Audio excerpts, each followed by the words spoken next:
नाशिक लोकशाही न्यूजला त्र्यंबकेश्वर देवस्थान ट्रस्टचे विश्वस्त कैलासदादा घुले यांच्याकडून शुभेच्छा। नाशिक शहरात घडणाऱ्या विविध सामाजिक, धार्मिक आणि राजकीय घडामोडींचा वेळीच आणि अचूक आढावा घेणारे स्थानिक माध्यम नाशिक लोकशाही न्यूज सातत्याने जनतेपर्यंत महत्त्वाची माहिती पोहोचवण्याचं कार्य करत आहे। या उल्लेखनीय कार्याबद्दल त्र्यंबकेश्वर देवस्थान ट्रस्टचे विश्वस्त कैलासदादा घुले यांनी नाशिक लोकशाही न्यूज या वृत्तवाहिनीचे विशेष कौतुक करत त्यांना मनपूर्वक शुभेच्छा दिल्या। याच दरम्यान मुख्यमंत्री देवेंद्र फडणवीस यांच्या प्रमुख उपस्थित नुकतीच नाशिकमध्ये सिंहस्थ कुंभमेळा 2026-27 संदर्भातील आढावा बैठक पार पडली। या बैठकीच्या आयोजनाचेही कैलासदादा घुले यांनी स्वागत करत यासाठी सर्व संबंधित यंत्रणांचे अभिनंदन केले। तसेच भारतीय जनता पक्षाच्या नाशिक जिल्हाध्यक्षपदी सुनील बच्छाव सर यांची नुकतीच निवड झाल्याबद्दलही कैलासदादा घुले यांनी त्यांचे अभिनंदन करत पुढील वाटचालीसाठी शुभेच्छा दिल्या।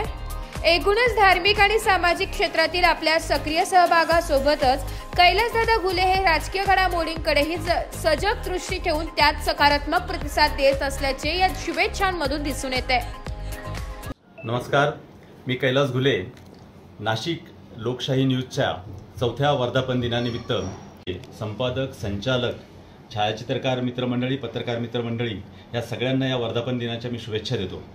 नुकतीच 2 तारखेला नाशिक येथे महाराष्ट्राचे लाडके आणि कर्तबगार मुख्यमंत्री माननीय देवेंद्रजी फडणवीस यांनी कुंभमेळ्याच्या पार्श्वभूमीवर एक सभेचं आयोजन केलं होतं। त्याच्यात सगळ्या संत वृंदाने भाग घेतला आणि अतिशय सकारात्मक अशी कुंभमेळ्याची मुहूर्तमेढ या निमित्ताने रोवली गेली।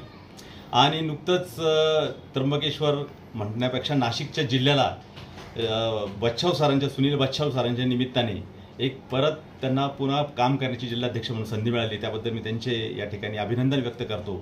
त्यांच्या मार्गदर्शनामध्ये त्र्यंबकेश्वरचा आणि नाशिकचा कुंभमेळा अतिशय चांगला पार पडेल। गिरीश महाजन साहेब आपले आहेत, ते कुंभमेळा मंत्री आहेत, मागच्या कुंभमेळ्याचा अनुभव त्यांच्या पाठीशी आहे आणि आपण सर्व पत्रकार मित्र बांधव आणि संपूर्ण लोकशाहीचा ज्याला 4था स्तंभ म्हणता येतात अशा पत्रकार बांधवांच्या निमित्ताने देशभर याचा आपण प्रचार प्रसार करूया। आगामी कुंभमेळ्यासाठी येणाऱ्या भाविकांचं मी त्र्यंबकेश्वर आणि नाशिक या ठिकाणी स्वागत करतो आणि पुनश्च एकदा नाशिक लोकशाही न्यूजला 4थ्या वर्धापन दिनानिमित्त शुभेच्छा देतो। धन्यवाद। नाशिक लोकशाही न्यूजसाठी त्र्यंबकेश्वर व्यवस्थापक वैष्णव घोलप, नाशिक।